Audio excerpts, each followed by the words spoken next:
prakṛteḥ kriyamāṇāni guṇaiḥ karmāṇi sarvaśaḥ ahaṃkāravimūḍhātmā kartāhamiti manyate. Hari Om, Sri Gurubhyo Namaha Hari Om, Srimad Bhagavat Gita, Chapter 3, Sloka 27, based on Pujya Sri Bananjay Govindacharya's discourse. Gist of the Sloka: Prakruthi provides the body and the sense organs. One does all actions through them. They instead forget that in their ego and believes they did it themselves. Explanation: the sloka opens up different doors of knowledge. Lord Krishna is indicating that one should have ego to say, I did it. This is conceit and wrong. Believing so would lead to his downfall. For all actions in this universe is actually done by the Lord, and he is the real doer in all. No one has independent action except the Lord. Everyone's action, though happening through them, is originating in Lord. Believing so in the Lord would elevate a person. This gross body, that is Pindanda, is created by Prakruthi, that is nature.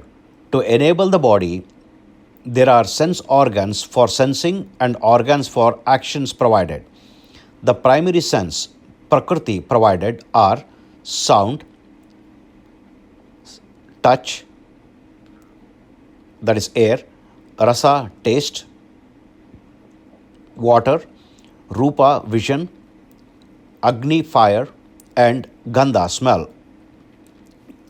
They are primary senses through ear, skin, touch, eye, and nose.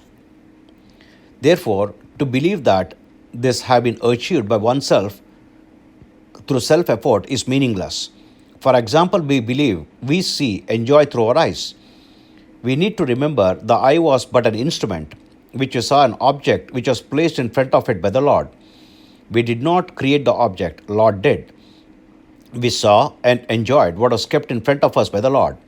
If we created the eye, can we then create the same to someone who is blind? Similar is the case if one has a loving voice. We did not create the voice box which created the sound. Rather, someone designed and gave it to us for us to use it. That design was by Lord and was given to us by the Lord. We now realize that behind every action there is universal force at work. Prakruthi is non-living, that is jada, and has no desire of its own. Whereas those with soul, chetana, are living things having their own desire. A soul has its own svabhava, characteristic, which are unique to each living being.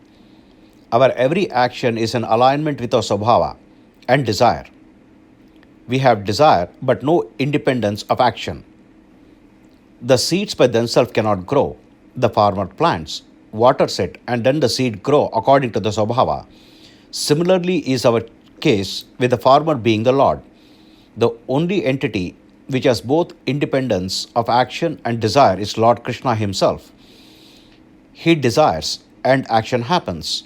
Our action, therefore, are controlled by the Lord and not by us. We are one of the spokes in the universal cycle controlled and desired by the Lord. To have the ego to say, I did it, is meaningless. We neither have control over our birth nor death, or any action in between. We need to remember this along the fact that Prakruthi has no desire or action by itself, whereas we can desire but have no independent action. Hari Om.